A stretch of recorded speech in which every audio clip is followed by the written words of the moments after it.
Hello दोस्तों। ये मैंने एक ब्लूबेरी का अकाउंट लिया था। Instant funded, instant elite. और इसको कुछ टाइम तक मैंने यूज़ किया था।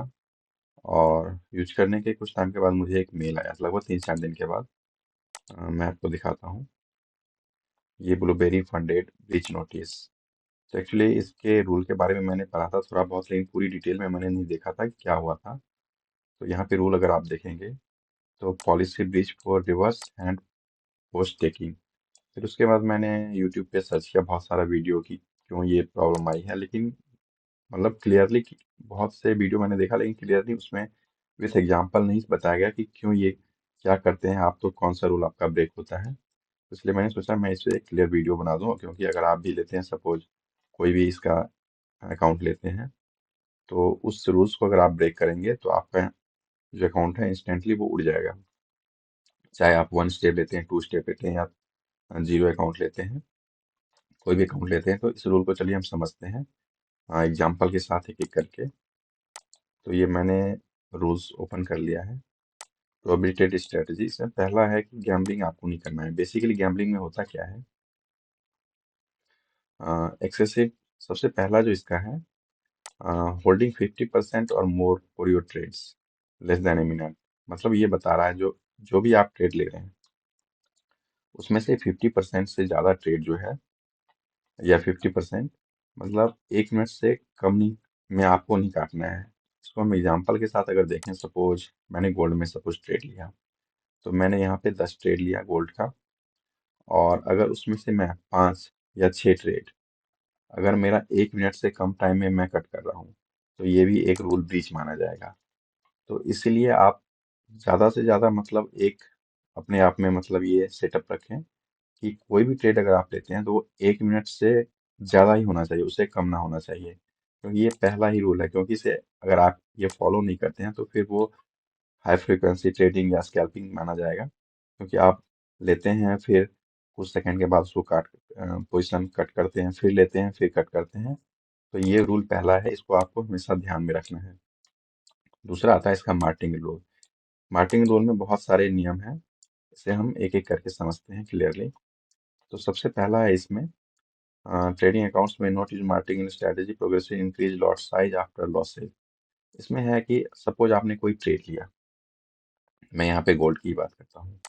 सपोज आपने गोल्ड में ट्रेड लिया, यहाँ पे आपने ट्रेड लिया 40-16 पे, और आपको सडन मतलब 1 मिनट तक आपने होल्ड किया और आपको लॉस हो गया। और नेक्स्ट ट्रेड आपको लग रहा है, मतलब जो अब मैं नेक्स्ट ट्रेड लेता हूँ तो मैं उसमें प्रॉफिट बना सकता हूँ। तो पहले इसमें सपोज आपने 5 लॉट ट्रेड किया था, और नेक्स्ट ट्रेड में, और पहला ट्रेड जो आपने लिया उसमें आपने 5 लॉट ट्रेड किया था और आपको लॉस हो गया। और नेक्स्ट ट्रेड आप लेते हैं, उसमें आप अपना लॉट साइज बढ़ा देते हैं, तो वो 5 लॉट की जगह आप 10 लॉट कर देते हैं। तो ये भी एक रूल ब्रीच माना जाएगा। यही यहाँ पे बताया जा रहा है कि आप जो है, अगर आपको लॉस हो गया है तो नेक्स्ट ट्रेड में आप अपना लॉट साइज इंक्रीज नहीं कर सकते हैं, आप बढ़ा नहीं सकते हैं। You can not respond losses by placing large position. यहाँ पे देख सकते, यही यहाँ पे बताया जा रहा है। तो रिकवर मतलब आपका इंटेंशन क्या है कि मैं लॉस को रिकवर करूं, इसलिए आप जो है नेक्स्ट ट्रेड में अपना लॉट साइज बढ़ा के डाल रहे हैं। तो ये एक रूल ब्रीच माना जाएगा। और अगला है this includes opening larger position after losing trade. यही है जो हमने भी बात की कि आप जो है, जैसे ही आपको लॉस हो गया है तो नेक्स्ट ट्रेड में आप अपना लॉट साइज नहीं बढ़ा सकते हैं। उसके बाद दूसरा है doubling down when position you move against you. Suppose आपने पोजीशन बना रखी है, मतलब कुछ लोग क्या करते हैं, नीचे जैसे आता है, सपोज यहाँ पे आपने पोजीशन बनानी, आपको लग रहा है यहाँ से मार्केट ऊपर जाएगा सपोज 40 पे, और जैसे यहाँ पे सपोज ये 40-30 पे मैं दिखा रहा हूँ, 40-30 पे आपने एंट्री ली और ये आपका ऊपर गया, थोड़ा सा ऊपर गया, उसके बाद ये देखिए ये कैंडल नीचे आ गया, तो मतलब 30 से 40 12 पे आ गया है, मतलब हम लॉस में आ गए हैं। लेकिन आपको लग रहा है नहीं, अब यहाँ से फिर ये जाएगा, तो आपने उसी पोजीशन में, और सपोज आपने 5 लॉट पहले ली थी और फिर 5 लॉट ऐड कर दिया, तो मतलब आप पोजीशन को मतलब एवरेज कर रहे हैं और ज्यादा नीचे नीचे लेके आप बाई कर रहे हैं। तो ये भी एक रूल का ब्रेक है। तो यहाँ पे doubling down when position move against you, मतलब आपके अगेंस्ट में जा रहा है। जैसे आपके अगेंस्ट में जाएगा तो आप तो लॉस वहां पे दिखाएगा आपका बेसिकली, लेकिन बुक तब होगा जब आप उसको कट करेंगे। हाँ, अब जैसे आपने जो पोजीशन लिया है वो आपके अगेंस्ट में जाने लगा है, आप लॉस में आने लगे हैं, और नीचे आपने एवरेज कर लिया है, तो वो भी एक रूल ब्रेक माना जाएगा। इसलिए आपको वो इसका भी ध्यान रखना है कि आप एवरेज नहीं कर सकते अगर आप लॉस में हो। तीसरा है pyramiding position with increasing size in drawdown. इसमें क्या होता है, सपोज आपने सपोज आपने 40,000 पे लिया, 4,000 पे लिया, और थोड़ा सा नीचे आता है, पाँच पाँच पॉइंट नीचे आता है, लेकिन आपका मतलब इंटेंशन है जो नहीं, ये तो यहाँ से जाएगा ही ऊपर, भले ही नीचे थोड़ा जाए, तो आपने फिर पोजीशन ऐड कर दिया कुछ लॉट। फिर जैसे नीचे आता है 5 पॉइंट, फिर आपने लॉट ऐड किया, फिर नीचे आता है आपने लॉस ऐड किया, मतलब ये आप ऐड करते जा रहे हैं बेसिकली, और इसी को पिरामिडिंग बोला जाता है। तो ये भी आप नहीं कर सकते, तो ये भी एक रूल ब्रेक माना जाएगा। तो ये 3 रूल बेसिकली क्लियरली हैं। उसके बाद हम नेक्स्ट आते हैं। अब बता रहा है what specially constitute A violation, मतलब क्या वायलेशन माना जाएगा। तो opening a new position in the same asset with a larger lot size after losing, जैसा मैंने बताया, जैसे आपने कोई ट्रेड लिया आपको लॉस हो गया, तो नेक्स्ट पोजीशन जो है वो आप बढ़ा के नहीं ले सकते। पहला पोजीशन सपोज आपने लिया, उसमें आपको कुछ भी लॉस हो गया, चाहे $1 $2 का क्यों ना हो लॉस, 5 लॉट से आपने लिया, और नेक्स्ट लॉट जो है आप 6 लॉट से या 7 लॉट, कुछ भी, मतलब आप पोजीशन को बढ़ा के नहीं ले सकते, क्योंकि आपको इसमें सबसे जो मेन इंपॉर्टेंट बात है, आप जो भी डिसाइड करें चाहे शुरू से अंत तक, आप एक फिक्स लॉट डिसाइड कर ले। ऐसा नहीं कि मैं अभी 2 डॉट से स्टार्ट किया ट्रेड, फिर कुछ टाइम के बाद मतलब जैसे लॉस होने लगा तो मैं 3 ले लूंगा, फिर 4 ले लूंगा, ऐसा नहीं। आप 5 रखें या 2 रखें या पॉइंट में रखें, सपोज जो भी रखना है, आप एक लॉट अपना हमेशा फिक्स रखें। इसमें सबसे बेसिक एक ये क्राइटेरिया है, आपको फॉलो करना है। नेक्स्ट है increasing position size bye 50% or more following losses, वही है लॉस के बाद जो है आपने नेक्स्ट ट्रेड, अगर सपोज आप पाँच पाँच लॉट से ट्रेड कर रहे हैं, नेक्स्ट नेक्स्ट में आपने 50 का सीधा 5 का डबल कर दिया, मतलब 10 लॉट कर दिया, तो वो भी एक रूल ब्रेक माना जाएगा। नेक्स्ट है आपका establishing A pattern of progressive larger position during drawdown, मतलब आप लॉस में हैं और अपना पोजिशन आप बढ़ा के ले रहे हैं, तो वे भी वही है रूल। तो using multiple accounts to circulate marginal detection, इसमें क्या होता है कि आपने एक दो तीन मतलब अलग अलग अकाउंट ले रखे हैं, इसमें आप बाय पोजिशन कर रहे हैं और दूसरे में आप सेल का कर रहे हैं, मतलब मैनेज करने के लिए, तो ये भी एक रूल ब्रेक माना जाएगा। उसके बाद है opening large position in high correlated asset after losses. हाँ, इसमें क्या है, सपोज कुछ लोग क्या करते हैं, जैसे फॉरेक्स में बहुत सारे करेंसी पेयर हैं, सपोज यूरो यूएसडी है, जेपीवाई है, तो किसी एक में आपको अगर लॉस हो गया है, तो उस लॉस को आप सोच रहे हैं चलो मैं इसमें नहीं, मैं किसी और में देखता हूँ। सपोज आपने यूरो यूएसडी में ट्रेड किया और उसमें आपको लॉस हो गया, और नेक्स्ट ट्रेड आपने यूरो जेपीवाई या यूरो यूएस मतलब कोई दूसरा पेयर जो है उसमें आपने पोजीशन साइज बढ़ा के कर लिया, इसमें आपने 5 लॉट किया था, उसमें आपने सपोज 60 लॉट में कर लिया, तो वो भी फिर एक रूल ब्रेक माना जाएगा। मतलब आपको बेसिकली टाइम लेना है, पॉज करना है, उसके बाद फिर थोड़े टाइम के बाद सेम लॉट से ट्रेड करना है। उसके बाद ये बता रहा है why we enforce this marketing strategy expensively, मतलब ये इसलिए ये इसको मना कर रहे हैं क्योंकि इससे मतलब बहुत तगड़ा लॉस, मतलब वो अकाउंट इनका डैमेज हो सकता है, इसलिए इस तरह के रूल को ये बढ़ावा दे रहे हैं। अब उसके बाद अब बताया जा रहा है position stacking limitation rule. Position stacking strictly limited to maintain appropriate risk distribution, मतलब रिस्क को कम करने के लिए ये रूल बेसिकली बनाया गया है पोजीशन स्टैकिंग। अब इसमें लिमिट में अब यहाँ पे बहुत सारे लोग कंफ्यूज करते हैं, एक यहाँ पे इन्होंने दे रखा है क्या मतलब एलो है, क्या आप कर सकते हैं, same asset pair maximum 4 simultaneous position पर इंडिविजुअल एसेट। यहाँ पे क्या बता रहा है कि आप एक पेयर में एक टाइम पे मैक्सिमम 4 मतलब पोजीशन ओपन कर सकते हैं। तो मैं एग्जांपल अगर दूं, सबसे पहले आपको आपको ये देख लेना है कि क्योंकि इसमें एक रूल होता है लॉट रेस्ट्रिक्शन का। तो यहाँ पे अगर नीचे आप देखेंगे first step, two state, instance, सबके लिए अलग अलग रूल है। तो मैं ओपन करता हूँ। अच्छा, मैंने ओपन कर रखा है ऑलरेडी। यहाँ पे देखिए, सपोज आपके पास टेन के डॉलर का अकाउंट है और आपको एक्स यूएसडी में गोल्ड में आप ट्रेड करते हैं। तो आपको देखना है कि आप मैक्सिमम आपका लॉट साइज क्या है, क्राइटेरिया। तो आप 0.12, इससे ज़्यादा आप मतलब लॉट एक बार में यूज नहीं कर सकते। इससे ज़्यादा जैसे करेंगे आप तो फिर आपका ये ब्रीच हो जाएगा। तो 0.12 है। तो यहाँ पे बता रहा है आप मैक्सिमम एक साथ चार, अगर सपोज मैं गोल्ड की बात करूँ तो मैक्सिमम चार मतलब एक पोजीशन ओपन कर सकते हो। तो यहाँ पे 12 है। तो आप .0.03 के चार पोजीशन एक साथ ओपन कर सकते हैं। लेकिन उससे ज़्यादा जैसे आप ओपन करेंगे तो एक तो आपका मतलब पांचवा पोजीशन जैसे ओपन करते हैं, सपोज वो हो जाएगा आपका 0.15 हो जाएगा। तो एक तो उस रूल से हिसाब से, क्योंकि आपका बेसिक मेन जो है 0.12 इतना ही है, इससे ज़्यादा आप ओपन नहीं कर सकते हो। तो यहाँ पे पहला ऐसे ही रूल ब्रेक हो जाएगा। दूसरा इन्होंने बता रखा है चार साइमल्टेनियस पोजीशन, एक साथ आप चार ही पोजीशन ओपन कर सकते हैं। चार से नहीं, ज़्यादा नहीं, पांच जैसे ओपन करेंगे आपका मतलब सेम गोल्ड में, गोल्ड की ही बात कर रहा हूँ, चाहे गोल्ड या चाहे आप यूरो यूएसडी ले लो, कोई भी ले लो, उसमें मैक्सिमम एक टाइम पे आप चार ही पोजीशन मतलब बना सकते हैं। उसके बाद नेक्स्ट है, अगर आप अलग अलग एसेट में ट्रेड करते हैं, सपोज कुछ गोल्ड में आपने ले लिया, कुछ यूरो यूएसडी में ले लिया, तो सब मिला के आप सात एक साथ पोजीशन ओपन कर सकते हैं। लेकिन मैं बोलूंगा इन चक्करों में ज्यादा मत करिए, आप किसी एक पेयर पे ही फोकस कीजिए एक टाइम पे, क्योंकि मतलब थोड़ा सा इधर उधर होने पे आपका रूल ब्रेक हो जाएगा, फिर आपका अकाउंट उठ जाएगा।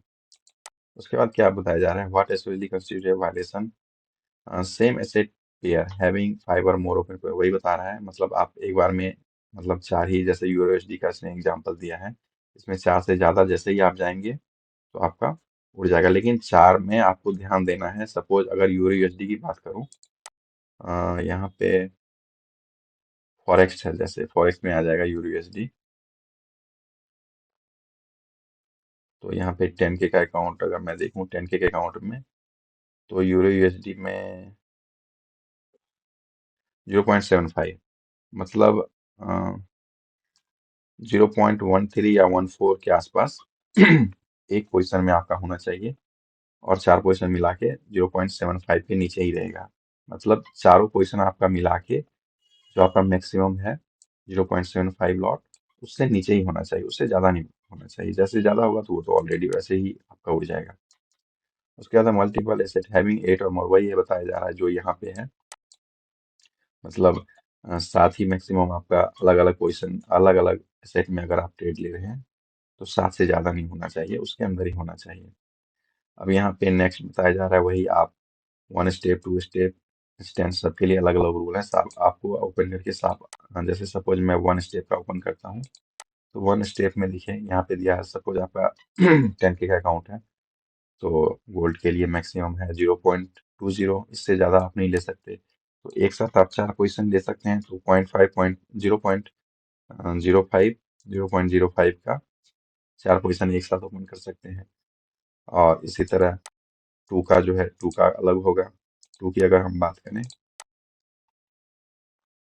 तो टू में भी इतना ही है, 0.12, बस इंस्टेंट में जो है 0.02 है, मतलब इंस्टेंट में कम है क्योंकि वो आपका रियल अकाउंट हो जाता है। उसके बाद अगर हम नीचे आए, open and closing closing position in the same asset with in short time, यहाँ पे वही स्कैल्पिंग के बारे में बताया गया कि आप तुरंत तुरंत मतलब 1 मिनट से कम टाइम में फटाफट बाय करते हैं, फिर सेल करते हैं, फिर बाय करते हैं, सेल करते हैं, बाय करते हैं, सेल। बेसिकली आप स्कैल्पिंग नहीं कर सकते हैं, सीधी सी बात यहाँ पे बताया जा रहा है। दूसरा है using grid strategy that automatically opens multiple open position beyond this, वही है। ग्रीड में सपोज आपने मतलब तीन चार कम टाइम पे वो मतलब पोजीशन बना ली, जैसे एवरेज कर रहे हैं आप, जैसे सपोज 4,000 पे हमने एक पोजीशन लिया, फिर 2 पॉइंट नीचे आया, फिर हमने थोड़ा बाय कर लिया, फिर थोड़ा नीचे आया, फिर हमने बाय कर लिया। या फिर जैसे ऊपर जा रहा है, सपोज 4,000 पे आपने खरीदा, थोड़ा ऊपर गया, 2 पॉइंट हमने बाय कर लिया, फिर थोड़ा और ऊपर गया 2 पॉइंट, फिर हमने बाय कर लिया, फिर थोड़ा और 2 पॉइंट ऊपर गया हमने बाय कर लिया, और फिर थोड़ा ऊपर और गया तो हमने सेल कर दिया, फिर थोड़ा और ऊपर गया फिर सेल कर दिया। ऐसे करके ये एक बेसिकली ये ग्रिड के अंदर आ जाता है, ग्रिड स्ट्रैटेजी। तो ये आप नहीं कर सकते हैं। तो इसलिए आप ध्यान रखें, प्रॉपर आप एक एनालिसिस कर लें, और एक आपका लॉट साइज फिक्स होना चाहिए, और आपका स्टॉप लॉस और टारगेट फिक्स करके उसके बाद ही आप ट्रेड लें। उसके बाद बताया जाए why continue position taking time multiple position in the same direction upon position, मतलब बेसिकली यही बता रहा है, multiple upon position in the same direction or opposing direction of the same instrument or across correlated instrument, why these limit exceed option staying lot size restriction are create dangerous। वही बताया जा रहा है, मतलब इन चीजों को इसलिए रोका जा रहा है क्योंकि ये आपके अकाउंट को एक बड़ा लॉस दे सकते हैं और आपका अकाउंट उड़ सकता है। उसके बाद हम ऑल इन वन, यहाँ पे भी बताया जा रहा है, जैसे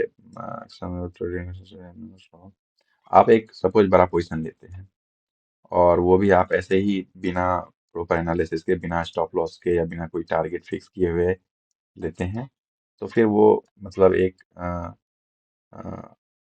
बेसिकली आपको एक आपके अकाउंट को टर्मिनेट करने के लिए वो एक तरह से गैम्बलिंग ही माना जाएगा। Such behavior is viewed as a proper gambling. इसीलिए आप जब भी कोई भी ट्रेड लें तो उससे पहले प्रॉपर एनालिसिस करें, और एक आप जो है स्टिक स्टॉप लॉस, या जो भी आपका स्टॉप लॉस बैठता है वो लगा के, और एक टारगेट फिक्स करके उसके बाद ही आप ट्रेड लें। उसके बाद ग्रिड ट्रेडिंग वही है, ग्रिड जो हमने पहले बताया। उसके बाद यहाँ पे एग्जांपल, जो भी ऊपर चीजें थी उसका एग्जांपल बताया गया। एक्सेसिव स्कैल्पिंग मतलब हो गया, सपोज आपने 60 ट्रेड लिया, उसमें से 35 ट्रेड आपका 45 सेकंड का, मतलब 1 मिनट से कम टाइम में है, और 60 का 35 तो 50% से ज्यादा हो गया, तो मतलब आपका अकाउंट वैसे हो गया, आपने रूल को ब्रेक कर दिया।